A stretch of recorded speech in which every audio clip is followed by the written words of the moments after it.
is 757 Saturday Sports Talk. Here are Matt Hatfield and Coach Ed Young.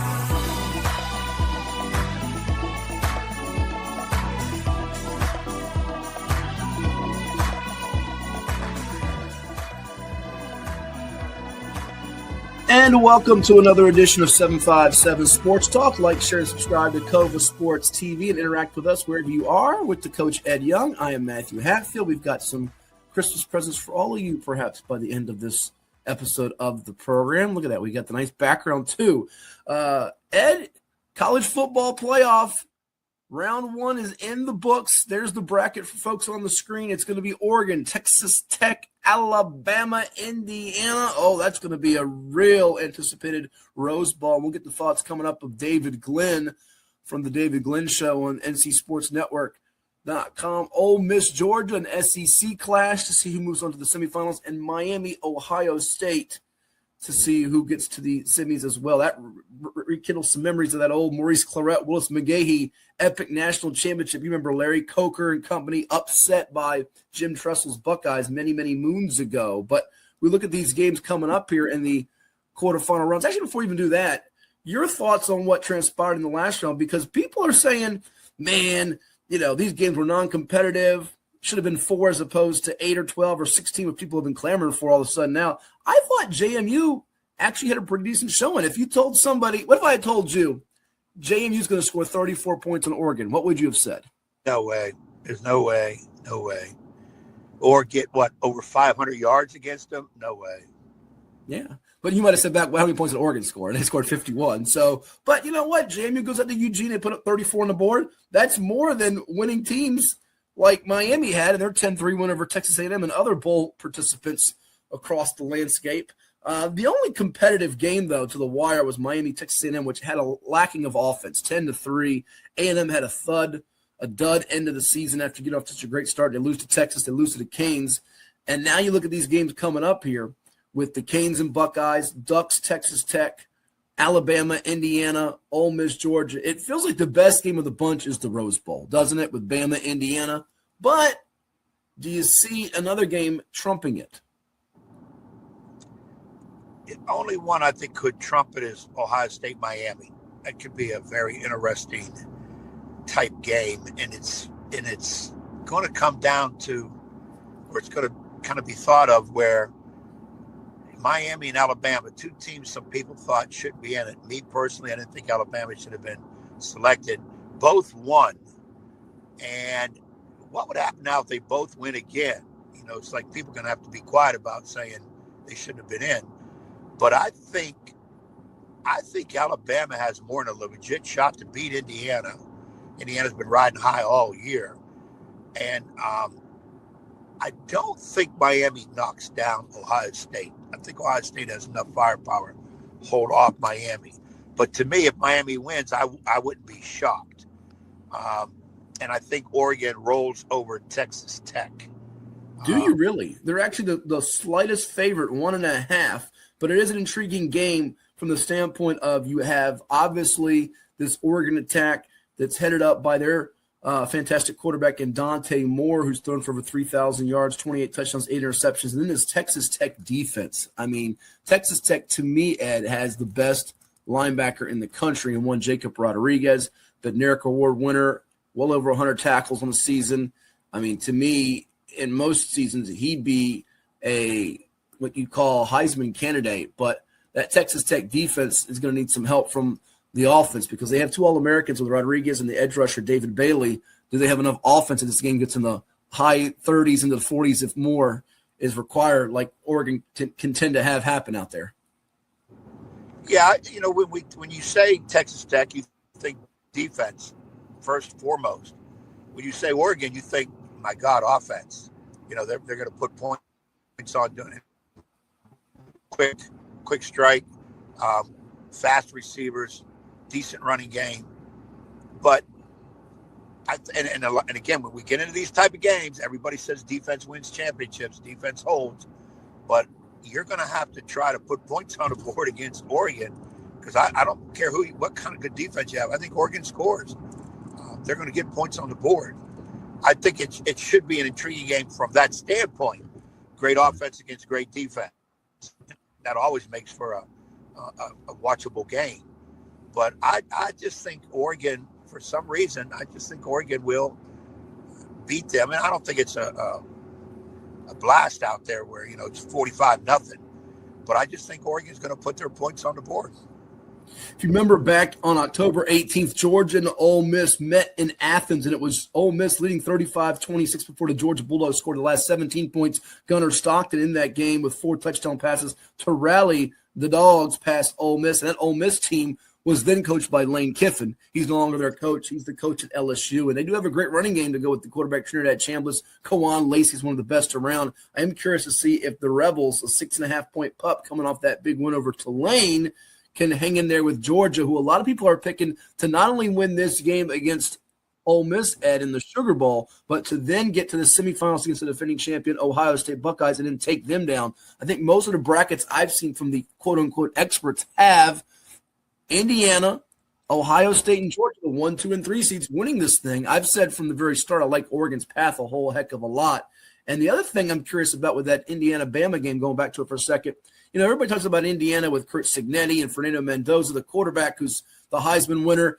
But I think we sell short how good that defense is. They are physical at the line of scrimmage. They will knock those receivers around for Bama, and Bama's had so many pro receivers here as of late. Just look up on Sundays, and you see all these different guys that have been running around making plays in the NFL, going back to even Julio Jones a decade plus ago. And I don't know if Bama will have just the easy time against that IU defense, which I think will be out to prove a point in this game in the Rose Bowl. Yeah, I think their defense rise to the occasion here because they're playing somebody like Alabama out of the SEC. I just feel that it's a gut feeling where Indiana's done so well this year, been the big story out of nowhere, undefeated. They were really good last year when Cignetti came over. And Alabama's, people threw some oranges at Alabama like they should have been in the tournament. So, and they win the first round. And I'm one of the ones that said they shouldn't be in because of the loss to Georgia. And by the way, I think Georgia will take down Mississippi. I think it'll be close. I don't think that'll be a blowout game, but I do think Georgia will beat them. And I like to think Georgia, too, will be a national title contender for sure, along with Ohio State. But I just, like I said, I just think I have a gut feeling that Alabama knocks down Indiana. And you're right. When we think Indiana, of course, with head coach Cignetti, and of course Mendoza wins the Heisman, so that's going to take a lot of eyes on them. But their defense has been extremely steady, and I think not gotten the pub that maybe they should be this year. Yeah, ordinarily you think that Miami would be a live underdog taking on the Buckeyes in the Cotton Bowl. I just don't know if I trust Carson Beck in that offense against Ohio State's defense led by arguably the best safety in the country in Caleb Downs, and their receiving core is tremendous, led by Jeremiah Smith. They can run the football to complement the passing game with one Julian Sayin. So Buckeyes, a hefty favorite in their game against the Miami Hurricanes on New Year's Eve. 9.5-point spread there. 7-point favorite are the Hoosiers. 6.5-point favorite are the Bulldogs. And a 1.5-point favorite are the Ducks. All right, put your feet to the fire here as we're down to the final 8. Who's the champ when it's all said and done in January? Who you got? Well, if I'm not mistaken, I had Ohio State back in August. I'm going to stay with them. Okay. I'm loving the Indiana story. I really think Oregon can get to the championship as a 5 seed, but I'm going to go with the Hoosiers. I think that they are in great position. I know the Alabama game is going to be hard, but I think that there's a little disrespect there. And if Cignetti pulls us off going undefeated at Indiana, it's some type of story, no question about it. We've got more coming your way here on 757 Sports Talk. As I mentioned, you'll hear from David Glenn from the David Glenn Show. We'll go through what happened in the NFL as the playoffs are getting closer and closer. We're down to the final couple of weeks. Plus, we got some high school hoop sound from the Woodside Way Showcase. You'll hear from a couple of winning participants from that event in Newport News. You're watching 757 Sports Talk with us right here on COVA Sports TV. Like, share, and always subscribe. Back in a bit.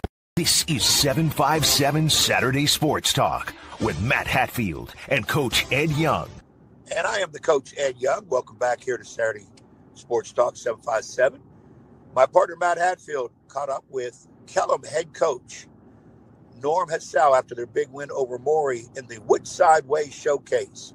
We're going to hear what Coach had to say with Matt, and also Matt had the opportunity to talk with Damien Robinson, sophomore sensation for Landstown High School, and his father, head coach Dwight Robinson also, right here on Coma Sports TV. All right, I'm here with Kellam head basketball coach Norman Hassell. This night's win it by a count of 64-56 for the Maury Commodores in the Woodside Way Showcase to move to 6-2 on the season. Coach, I know you gave up a lot of offensive rebounds. It was back and forth for three quarters, but you opened up the fourth period on an 8-0 burst and really saw a lot of your role players step up around your headliner and Trey Barnhart. How did you like the way you finished the game today? I definitely liked the finish. The finish was good. We're missing our starting five, James Wright, who does all of our rebounding and hard, dirty work for us. So it's been tough with that. We haven't had him for 2 games. He's got the flu. That explains the offensive rebounds then, okay. Yeah, so he really helps us with that. But the guys did good. We did the best we could, man. We're small anyway, but we did better. We banded together and got it done. So one of the best area guards is Trey Barnhart for you. 23 points, 9 rebounds, 5 still today. He's junior now. He's been starting since your freshman year. I mean, what makes him such a unique player for you? Hard worker. Gym rat, 24/7, 365. Never stops. Eats right. Keeps his body right. Wants to learn. Craves coaching, no matter how hard or rude I am to him. And when he misses his free throws, I'm very rude to him. Yeah. And nothing phases him. He needs that. He's a go-getter. I mean, these people that aren't recruiting him are missing out, and they're going to look embarrassed when he goes somewhere and he was sitting right in their backyard and they didn't do it. Well, it reminds us of what you said about Trey Freeman, who went on to have a great career at Old Dominion and also is now a head coach for the Wayne area at Kempsville, and one of your assistants now in Josh Talbert, who had a great college career at Randolph-Macon as a national champion. Do you see a lot of the winning attitude element? And you mentioned the dedication and hard work. He is just like those two guys. He's like another version of those two guys. So, and he learns from them. You know, Trey Freeman spent a lot of time with them before he went to Kempsville. Josh Talbert spends a lot of time with them now. So he's learning from the best. 2 more that you run here. MJ Fitch, a sophomore for you, is really a player who's coming into his own. And his father was a player at Kellam back in the day in Virginia. Absolutely. Yeah. That apple did not fall far from the tree. His dad, Marcus, was a defensive first kind of guy. And MJ's the same way, but MJ can put it in the bucket too. MJ is a very good sophomore. He's going to have some really strong years. He bailed us out today. He made all the tough plays. He's the toughest kid on this team by far. Yeah, crafty for sure. Lastly, what's a win do like this for your team? I know you lost a couple of tough, hard-fought battles with Green Run and Norview, but it feels like, this could be a year come playoff time. Kellam can be a hard out, and you might have a chance to go to states. We just got to hang around. We got to hang around. Can't fall back too far. Just keep working. It's good to get ready to go into a little break. 6-2. We wish it was better than that. Everybody, we want to be 8-0, but we didn't. It didn't happen. I like this team. We got a chance. Just got to hang around. That's it. Thank you so much. Happy holidays. Thank you. You too. Okay, here with Princess Anne head basketball coach Greg Montgomery. His Cavaliers win it 70-58 over Bethel to move to 9-1 on the season. Coach, it was a battle for about a quarter and a half there. It's tied up after 18 apiece, 6-point lead.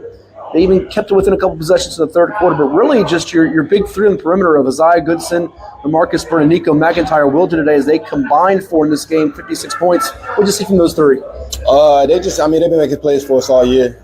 Z's spends a lot of time with the ball in his hand, creating for others, but he can also score it himself. They've been carrying away, man. They shot makers, but I try to make sure that they don't live and die by that. They get trigger happy. We shoot a lot of them at times, but they definitely led the way.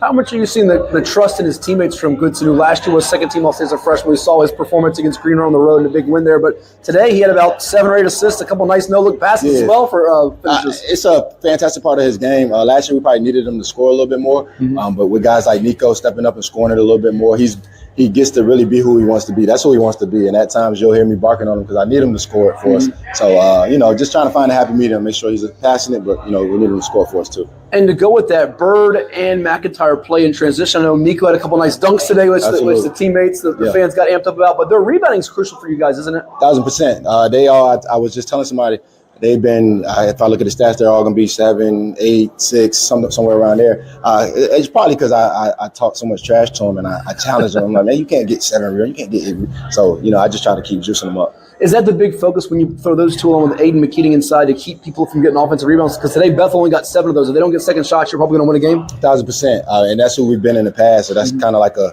knock on us. We kind of get bullied around and we don't win the rebounding battle. So I think this year we got some long athletic wins with Nico, Bird, and then Z loves the rebound. And then Aiden, like you said, Aiden's had 10 multiple games. So we need game rebounding, and that's how we're going to have success. Sure. Since I seen you last year, you had that big win over Green Run. You had the one loss to Landstown. You win today here, and you're 9-1. How important is it to get a top seed, be a 1, 2, or 3 seed for the playoffs? Because you're almost at the midway point, believe it or not. Absolutely, 1,000%. We had a lot of games early on, but it matters. Last year we dropped some early ones that we felt like we shouldn't have lost, and we ended up being a 4 seed, ended up being on green side of the bracket. If we win one game, we end up on the other side, and I think I like us in those matchups. So it matters. It matters getting off to a good start. We got some tough games coming up after the break. We got some Saturday events. We got Norview on the 3rd, and we got Hampton on the 10th. And we're not overlooking anybody, but so we know we got to get these wins because we got some tough ones coming up. Sure. And lastly, what do you hope to find out about your team, and what have you learned so far as you get ready for those games with Norview and Hampton and those in January? Because Region 5A, we know Greenland's been the flag carrier, but you can see you will see the Stallions again. Yeah. We know about Kellam playing earlier today and getting a win. You guys are right in that mix. Yeah, 1,000%. Just trying to stay in the mix. Again, taking care of the people that we're supposed to take care of, and then we'll have dogfights with those guys. Just looking to compete. Our region is up for grabs, kind of, I'd say. We got some teams that could win it. Between the Kellams, Salem had Green Run on the ropes yesterday, so it's a lot. It's a lot of moving parts. So we're just trying to stay in the mix. Well, Calendars looking sharp as they head into the holidays. Thanks so much. Happy holidays. Thank you. All right, here with Landstown sophomore guard Damien Robinson. His team wins it over Nan's, but over 63-58 here in the Woodside Way Showcase to remain undefeated now, 9-0 in the season. Dame, you guys are down 10, 14-4, and I saw you single over to Coach. We need a timeout here. You guys called a timeout. What changed from that point on? Because you scored 9 straight after that timeout. We called a timeout to regroup ourselves as a team and get better on defense and stop ball because they were penetrating the glass, and we needed to stop ball and play defense. It wasn't really the offense. We needed defense to help us win. Your first 8 games were all pretty much blowouts. I know you were down at halftime in the opener against Cox, but you won games by double figures. Tonight you got a battle from Nansford. What made them such a challenge for you guys? They matched up really well with us. They were athletic. They were scrappy. They played on defense good. They had great offense. They had a lot of key pieces that made this game very close. Yeah, a lot of threes they made to keep it tight, and you guys were missing some free throws. So you were 9 for 9 tonight. How much do you pride yourself? I know your older brother, Donald Hand Jr. at Boston College. Y'all probably had free throw battles in the backyard, huh? Yes. We always think free throws, they're like by yourself. That's a layup. It should be a layup. It's a free shot. You got to make those automatic. All right, so when he comes back from break, who's making more, you or him? Who wins the contest? Me, of course. Of course, me. All right. For your game, what's different? Last year you were a freshman. You made All-State. You guys got to the state semifinals. What's changing your game from off-season? I know you played with Boo on the travel circuit, EYBL. How is your game different from a year ago to now? So last year I was pretty much I would use off screens and come around, catch and shoot type of player. But this year I'm more hands-on ball. I'm a real point guard this year, getting my teammates involved and creating my own shot. Sure. You feel like this team's also different? Certainly you, as well as Chase Johnson, Rashad Shaw, your backcourt mate, classmate, if you will, from the class of 2028, certainly are handling the ball a lot more? Yes, we have a lot of depth this year. All 4 of our starters can dribble the ball, shoot the ball, including we have a big that's very active down there that catch lobs, get on the backcourt. So I think we have a lot of depth this year. Third quarter, and you've seen us all year long. It seems like defenses are constantly changing. You'll be a box and one, double, deny, face guard. How do you keep your head with all the different defenses and all the different smack talk from different defenders as well? So I just let the game come to me. Don't force shots. Let the game come to you. Be a point guard. Get your teammates started early. Later in the game, then you'll get your rhythm and start flowing more. Sure. Final 2 for you. Let's have a fun one on recruiting. What's the update? I know you got more schools offering. I think Virginia Tech and Arizona State are the latest. Tell me about what's new on the recruiting front. Just a couple new schools. I'm going to disclose that, but it's a couple new schools. Sure, gotcha. Lastly, what's it going to take for this team to reach its goals this year and win a state championship? I think us just coming together and playing defense. Offense, we have the pieces. We just need to stop ball and stop penetrations mostly this year and learn to box out and get rebounds this year. It's Dame time. Damien Robinson, Eagles. Thank you so much. All the best. Thank you. David Glenn from David Glenn Show. You can find it on the North Carolina Sports Network, ncsportsnetwork.com, as we chat about everything college football related. David, thanks so much for stopping by. Happy holidays to you. It's a fun time of year as we've got the CFP underway. College basketball's in full swing with some neat games, and I'm sure you have a lot of thoughts from last night's Alabama-Oklahoma game, because while I hated the fact we had 2 teams from the same conference in Alabama and OU, now in the SEC, in the opening round, that was a really darn entertaining game. I couldn't take my eyes off it. Yeah, Matthew, it's great to be with you as always. I do love this time of year. College football overlapping with college basketball, plus a lot of other things, obviously, beyond the college sports world. I did watch that game. I thought it was fun to see Brent Venables take his Oklahoma program to that kind of a stage for the first time in his time as a head coach, after we got to know him pretty well during his time as a Clemson defensive coordinator for Dabo Swinney. So that was a peak for that program on his watch. And, of course, Kalen DeBoer having to follow that Nick Saban guy at Alabama. Even when you have a really good season, the expectations are higher. So he had to get the Crimson Tide at least into this playoff, and now he has a victory to show for it in impressive fashion, right? I mean, games in Norman, Oklahoma, Sooners are up 17-0. I wonder how many people tuned out only to be surprised by the final score. So, yeah, it's a heck of a starting point for this second year of the 12-team college football playoff format. Yeah, the folks that tuned out were the same ones that did the night before with the Seattle Seahawks and the LA Rams, when that 16-point lead got squandered and a 2-point conversion that looked like it was not going to count, ended up counting it. But I'm curious from your perspective, David. I mean, I was one that was a little bit on the fence about Alabama a few weeks ago getting in altogether because, yeah, you get to the SEC championship. Yeah, you have a row win over Georgia. Yeah, your resume, who you've played, body work says you belong, but they did not look that good against Georgia in the SEC rematch for the championship game. And in the first half, they didn't let it belong. It looked like maybe Notre Dame belonged more in there. But Ty Simpson, the running game with Daniel Hill, they made adjustments and corrections. And now as they move forward here into this matchup with Indiana in the Rose Bowl, this is a tantalizing Rose Bowl for the folks there. I mean, we're so used to years being a Big Ten, Pac-12, but now you have this matchup here of Bama versus the Heisman winner and Fernando Mendoza and undefeated Indiana. It sets up a little bit like last year, doesn't it? Where, remember, Oregon was the team to beat. They took on Ohio State, coming off that loss to Michigan. They had that win early in the round, against Tennessee. But it's like, oh, my goodness, this is a trap spot for Indiana. And a lot of folks are saying, though, Indiana's the team to beat the 1 seed. This is a very winnable game for Bama. What says you? Yeah, I'm fascinated to see. Remember, this is only year 2 of our current format. And one of the things that happened last year, as you just referred to, was that the 5, 6, and 7, and 8 seeds, which, of course, were home on this opening weekend, not only did they all win at home, they all won their second game against the 1, 2, 3, or 4 seed. So we ended up with a Final Four of a 5, 6, 7, 8 seed. And remember, the championship game was 8 seed Ohio State against 7 seed Notre Dame. I do not think we're going to have that again this season. We'll see if the other 3 home teams can win here on the opening weekend. But I'll say this about the matchup you just mentioned there, Alabama-Indiana. Curt Cignetti is a guy that y'all got to know a little bit better during his time at James Madison. We got to know better. He was the head coach at Elon University here in North Carolina.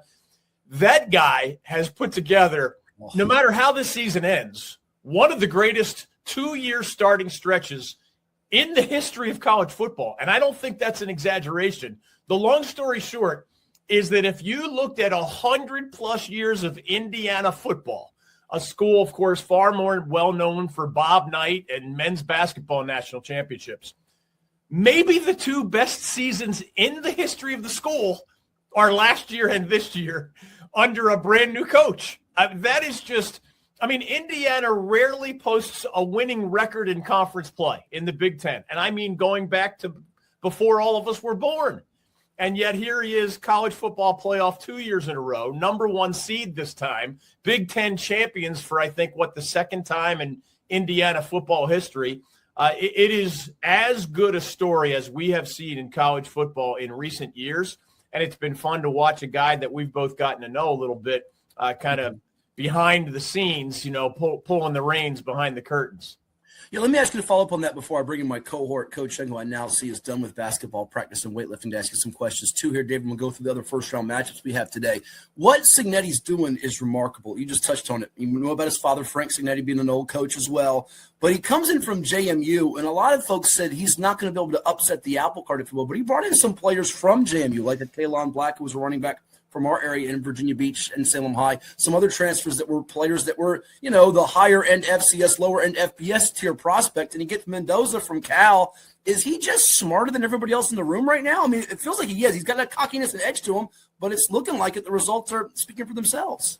I think he is smarter than most people in the room. That's how you win at a place like Elon, which is not anything close to an FCS juggernaut. They don't have a lot of top 25 FCS seasons at Elon, and yet he got that done. You don't have a lot of playoff years at Elon. He got that done. So this has been a theme through multiple coaching stops, and I think you circled part of his genius there. Remember, if you can bring, I'll put it this way, the easiest players to evaluate, for whether it's high schools, junior colleges, major college transfer portal, any of us is going to be a better judge of talent if we've been coaching that young man for a year or 2 or 3, right? So when he brings his best JMU players or several of them to Indiana, the benefit is twofold. One, you're going to make far fewer evaluation mistakes. If you don't know your own guys, you don't know how to evaluate talent, and he certainly knows how to evaluate talent. But two, they help build your culture. It's like hitting the ground with a running start, because you have a segment of assistant coaches and a portion of your roster, even if a small percentage, that you don't have to explain how you like things done. You don't have to really communicate your principles every single day to those folks, and they help forward your agenda just because they're so familiar with you from your time at JMU. So he's not the only coach who's succeeded in part by bringing guys with him, coaches and players from his previous school. But I do think it's been one of the building blocks for his success with the Hoosiers.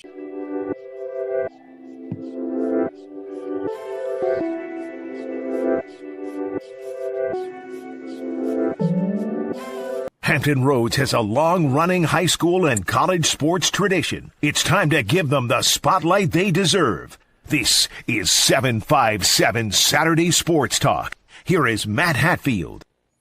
And welcome back to 757 Sports Talk here on Cova Sports TV. We have a special guest with us. He is the head football coach, the new head football coach of the Booker T. Washington Bookers in his first year at the helm. You see on the screen there, he's wearing the Maury coaching outfit. He's been the defensive coordinator for the past 8 years of the Maury Commodores and now the new head man of the Booker T. Washington Bookers. We say hello to Coach Mike Privott, former all-time linebacker for the Lake Taylor Titans, also played in college at Norfolk State and Louisville. Congratulations, my friend. You're now a head football coach. Also celebrating a birthday this weekend. I think it is birthday number, what is this, 37? Is that right? 36, actually. Okay. Give you an extra year. But you know what? In the next couple of weeks, you might have that extra year. You feel like you've aged. But congratulations. You got a 4th ring coming your way, 3rd in a row, Maury, and you're the new head football coach of the Bookers. Got to be pretty stoked. Oh my God, it's been a wild ride, man. It's been very overwhelming, to say the least. Because I knew we should advance. That I did get the job, and I knew I had to get to work while still coaching at Maury. I knew I had to do some things, and I knew I had to call some people because I got done at Maury. I knew I would right to work at Booker T. So it's been very overwhelming, a little challenging at first, but I'm trying to get it going. Being a head coach is very, I say, understand that the shots be called by you. There's nobody else in front. You are the front guy. So you get the final say-so on things, and that's something new that I got to understand, that I am the final say-so. So I got to be on point of what I want done. Sure. Now, certainly you've been a part of winning programs as a player and as a coach, but what drew you, what attracted you most to the situation at Booker T? Because the Bookers, they have history. Bruce Smith played there, for crying out loud, the all-time sack leader, but they've fallen on hard times here lately. They've only had 2 winning seasons in the last 15 years, but it is in Norfolk, your home roots. What was it about this job that drew you to it? I'll say truly, just knowing the background of the school itself. I played in the city. We played a lot. When I played against them a lot, they were always talented, always had good talented players. They always had a good foundation. And I know what it could be if you put the right things in place. I know I have athletes, I have players.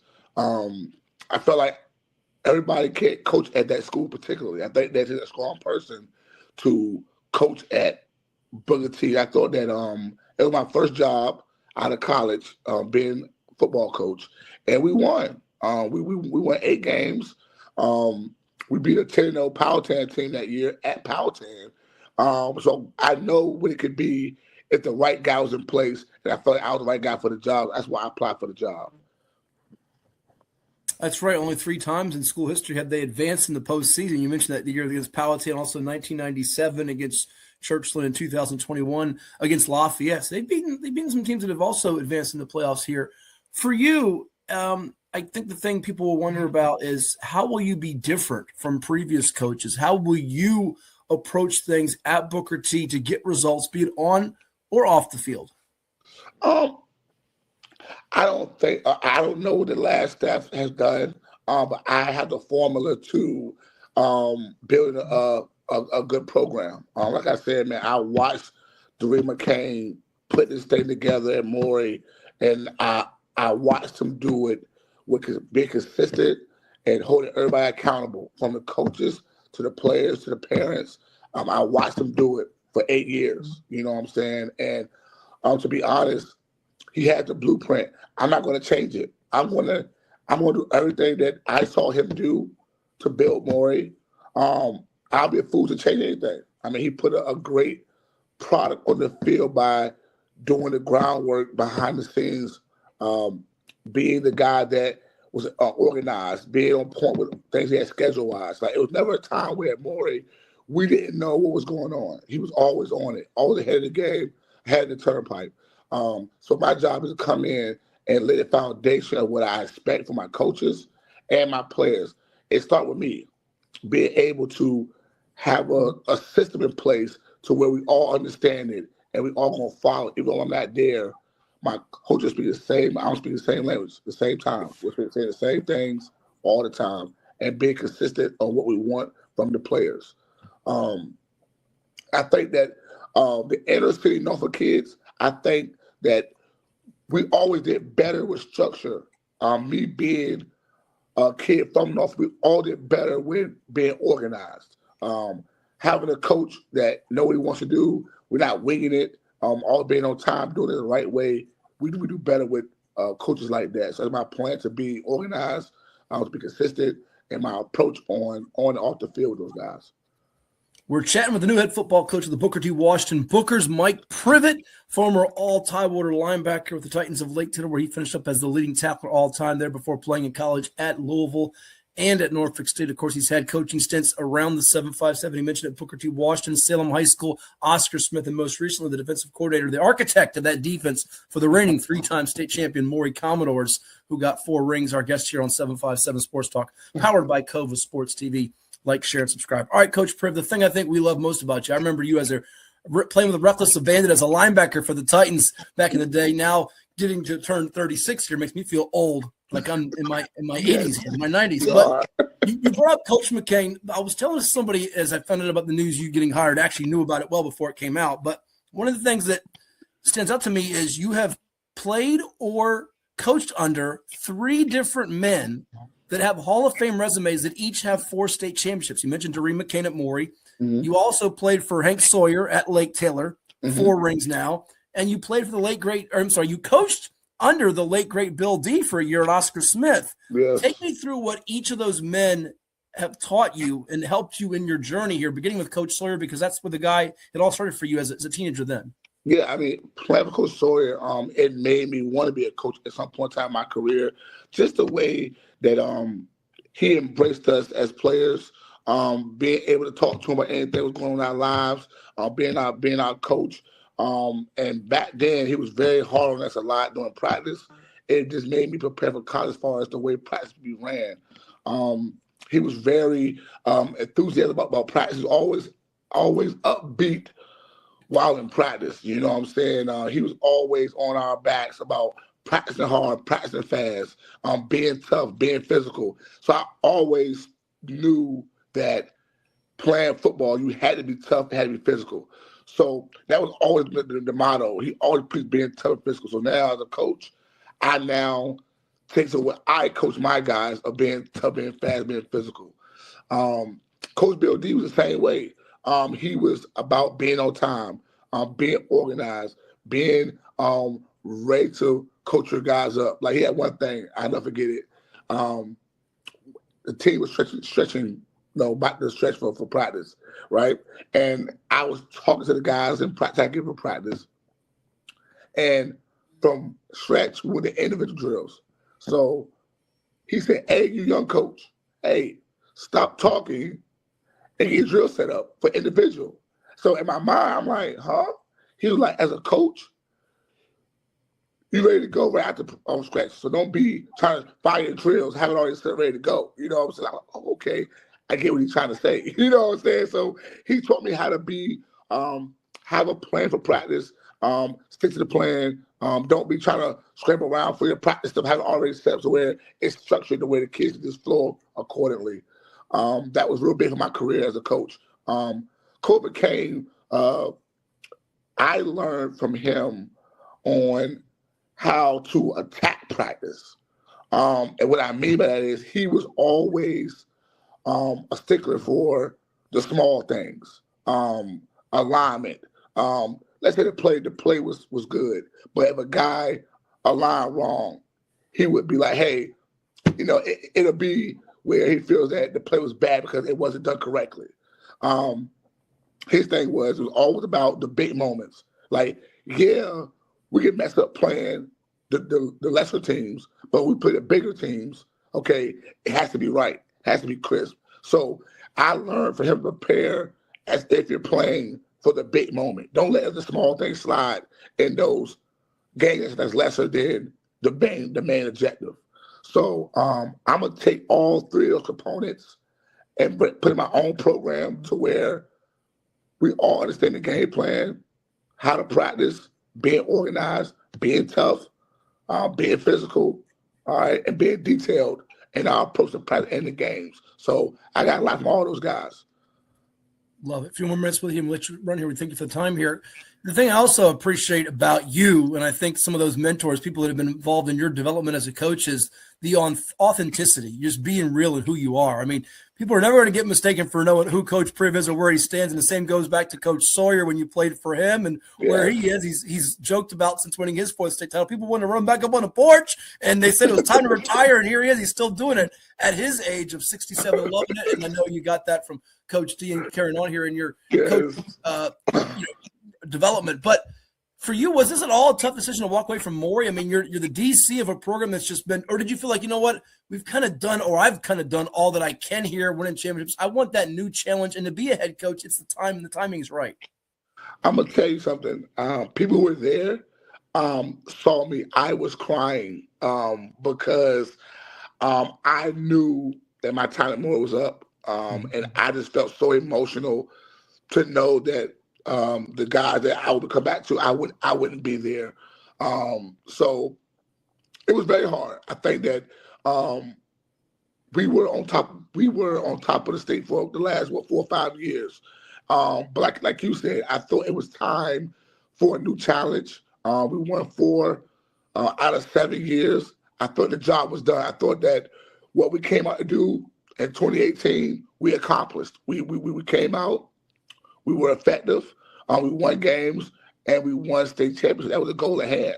When Coach McKay put that staff together, he, in my opinion, he put together one of the best staffs ever assembled in our area. Just the guys that he had those first 4 years that we had together were top-notch coaches. So I thought going into it, I want the next best top coaches on my staff at Booker T. I think I've done a good job so far of getting the next best coaches on my staff for this upcoming season. But yes, I did feel like it was time to move on because we reached the goal so many times that it's now time for me to kind of get my own started at my own level. Well, that leads me to my final 2 questions for you, because your vision for this program, you bring in guys that you coach with at Maury. I see you put on social media the announcement of guys like Demetrius Bowie, who was a standout wide receiver, Mario Woods, who was a all-Tidewater safety, coached with you guys at Maury. You also got Brad Holloman coming in as a receivers coach. Tell me what that's like. Now you're going to be going against Coach McCain and Coach Sawyer in the Eastern District. I know you're going to be relishing those challenges against defending champs in both Class 5 and Class 4. And then most importantly, not just assembling your staff and your vision, but, and this is different for every person and every coach, what matters to you most, Coach Privott, in coaching?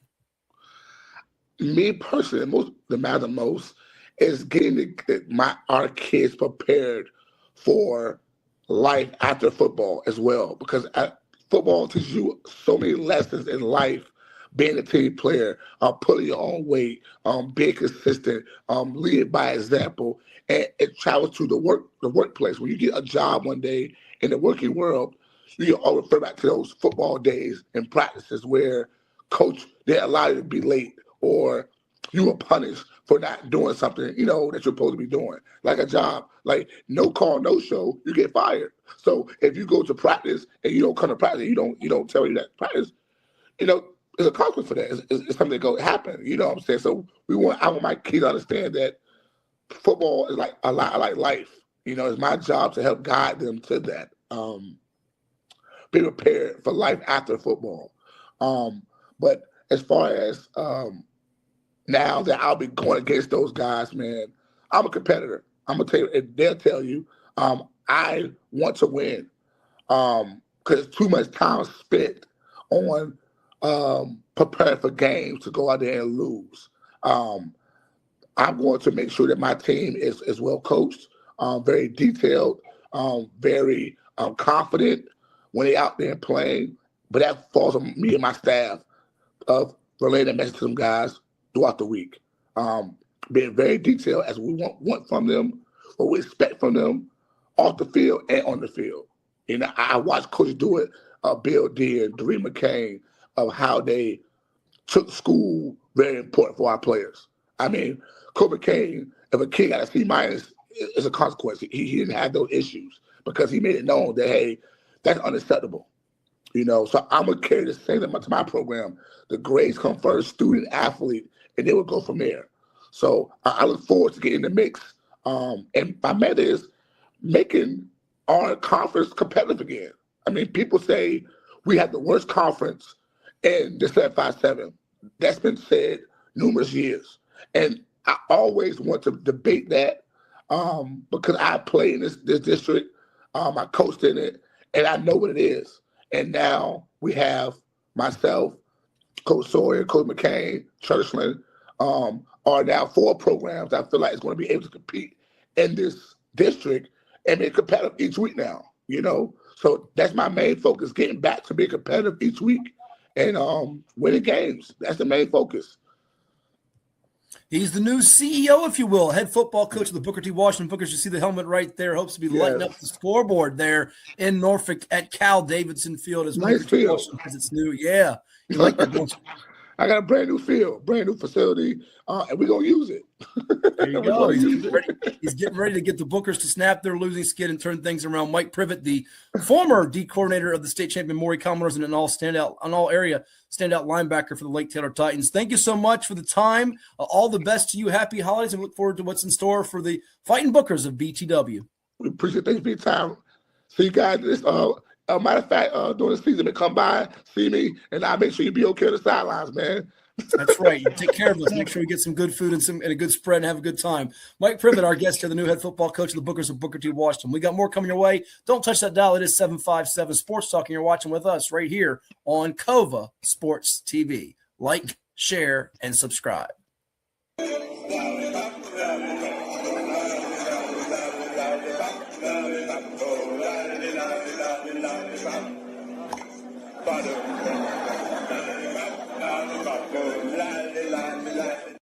This is 757 Saturday Sports Talk. Here are Matt Hatfield and Coach Ed Young.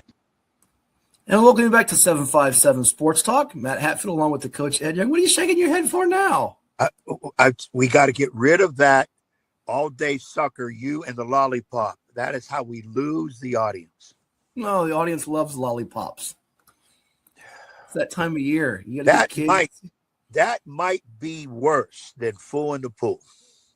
Well, it's on hibernation, as our man Woody said over the weekend, and he wants it back. But it's too cold to get in the pool. I might get pneumonia. That's a bad thing. So instead, we gotta settle for suckers and lollipops. Yeah. Seahawks. Right. Right. Seahawks beat the Rams in Thursday Night Football. Ed, you see that from the other day. And I tell you what, that was a strange call by these NFL officials. The 2-point conversion that tied the game up, that allowed the Seahawks to go to overtime with the Rams. I mean, Stafford marches them down the field, finds Puka Nacua. They scored, and the Seahawks got a 2-point conversion to win it. It was just baffling how the Rams lost that game. Eagles take down the Commanders. And how about the Saturday night comeback for the Bears? While we were taking in the Woodside Way Showcase, we were listening to the end of it. I caught the last touchdown as I got in. The Bears for DJ Moore from Caleb Williams. They've now won 6 games this year when trailing with under 2 minutes to go, it's miraculous what they have done. And Ben Johnson almost stamping Coach of the Year, except you go down here on the scores that happened. Mike Vrabel in New England, they come back to beat the Ravens 28-24. Lamar Jackson gets hurt. Tyler Huntley comes in. Steelers take down the Lions. How about the Jaguars and Liam Cohen going to Denver and winning by 2 touchdowns? There were some zany results in the NFL in week number 16 across the board, and it shapes up for a very compelling last couple of weeks, even though most of the playoff slots are just about taken care of. Oh, by the way, Carolina beats Tampa Bay 23-20 as Baker Mayfield gets intercepted at the end, and the Panthers control their own destiny just like the Steelers do in the AFC North. It could be Carolina representing the NFC South. Who saw that coming? Yeah, NFL this year, by noticing in my NFL picks that we do, it's just different. You use the word zany. I think that's a good one for it. You just can't figure it out. I watched Detroit-Pittsburgh, and how about that ending? Pass interference they score a touchdown, but it's pass interference.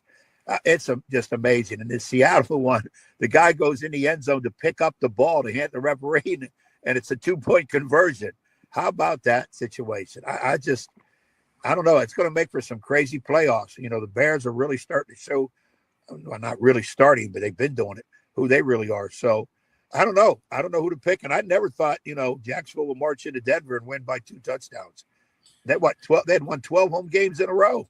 Yeah. Well, you remember for years and years and years, the NBA took center stage on Christmas Day, and you got some really good games with the Cavaliers, Knicks, Spurs, Thunder, Mavs, Warriors, Rockets, Lakers, and T-Wolves, Nuggets. The NFL games on Christmas Day, they tried to upstage the NBA. They're not that great for Week 17. You got Cowboys, Commanders on Netflix. I'm sorry, unless you're a fan of those two fan bases, you don't care about this game. They're both eliminated. Lions, Vikings, Detroit has to win to keep their slim playoff hopes alive in the NFC. Broncos at Chiefs. It looked like a great game a couple weeks ago before Patrick Mahomes and Gardner Minshew got hurt. Both quarterbacks are the third-string guy in KC.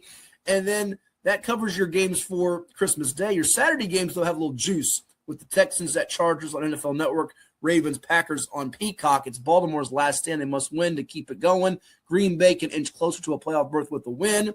Division, though, not in their grasp. It looks like it's Chicago's to take in the NFC North. Your division winners can be Seahawks, Bears, Eagles, Panthers, Patriots, Broncos have theirs locked up. Jaguars, Steelers. Think about the teams that won their divisions last year. None of them in the AFC, Ed, and only in the NFC, Philadelphia. Strange, isn't it? Well, we talk about parity in the NFL. If they want it, that goes to show you all new champions of divisions this year. For the most part, it's unbelievable. In Pittsburgh, one of my favorite teams has been, thrown darts at all year, and they're still hanging tough, winning the division. Not a great-looking record compared to everybody else, but they're right there. They did the job in Detroit. And then the same thing can be said for maybe the most surprising team leading the division, Carolina. How about Tampa Bay? Beginning of the year looked like they were just going to moonwalk their way into that division title. Now they're out of it for the most part. So Carolina and Pittsburgh don't have outstanding records, but they're right there. Yeah, and you could also make a case for Dave Canales as Coach of the Year for Carolina. All right, so give me your MVP and Coach of the Year winners right now. For Coach of the Year, I'm going to go with Ben Johnson, Chicago. This team couldn't get out of its own way. What he's done is remarkable. He's my Coach of the Year pick, and I think MVP is probably down to 3 guys. Matthew Stafford of the Rams, Drake May of the Patriots, Josh Allen of the Bills. You can make a case for a couple others.